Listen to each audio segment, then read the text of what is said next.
Ah, velho. Agora é sério, filho.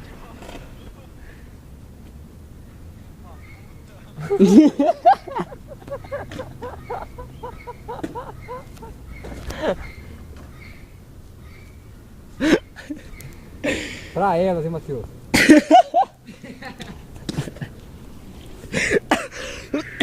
Comi até mosquito aqui. Credo, moleque. Volta pro lago, seu monstro.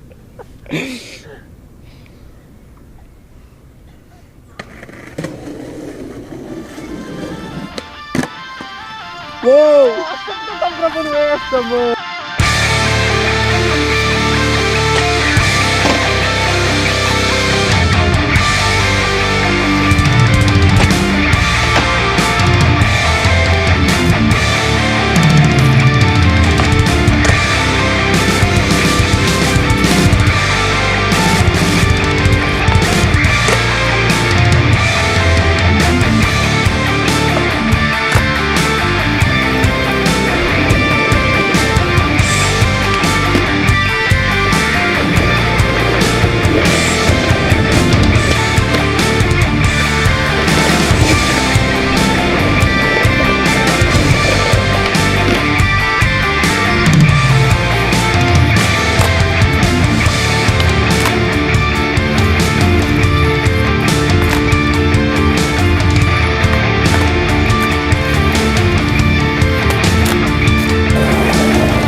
É difícil filmar no giro, velho.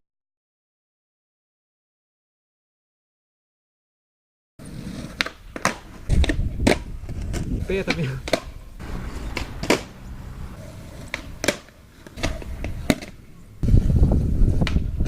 Vai, Matheus, quebra essa maldição. Eu não quero mais cair de frio nunca mais na vida. Nossa, olha o estralo que fez. É, botar ele embaixo da roda não vai quebrar ainda. Capaz do bagulho sair voando aí, o skateão, dobrar no meio e esticar pra cima. Estilingar pra cima. Não quebra. Não quebra? Tenta lá, Gustavo, vamos ver, vai, Gustavo, vai no regaço, mano. Pera aí, manda o MCS, velho. O MCS dele quer com uma pressão, vai. Vai, Gustavo, você consegue, vai, Gustavo. Manda É pequenininho? Manda aquele flipão que você manda cair, não, com vontade. Vai lá, regaça, vamos ver. É, eu caio e me fodo, mas não quebro isso aí, mano. Todo seu, velho. Nossa, tô morrendo, velho. Não quebra o bagulho.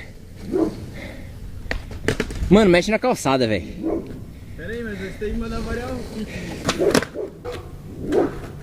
Eita, pera aí. Tá me tirando, velho. Como assim não, cara? Mano, joga no slow isso aí. Cara, não. Agora foi.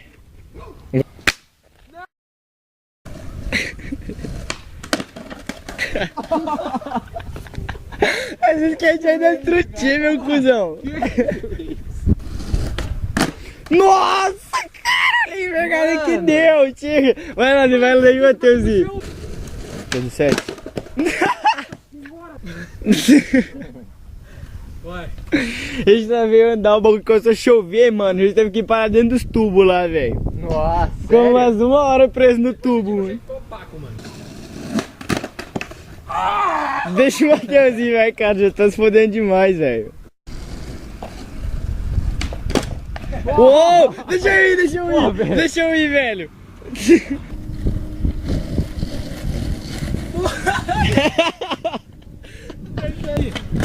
Ah! Parabéns, calma, pelo amor de Deus. Calma aí, doido. Vai tudo aí.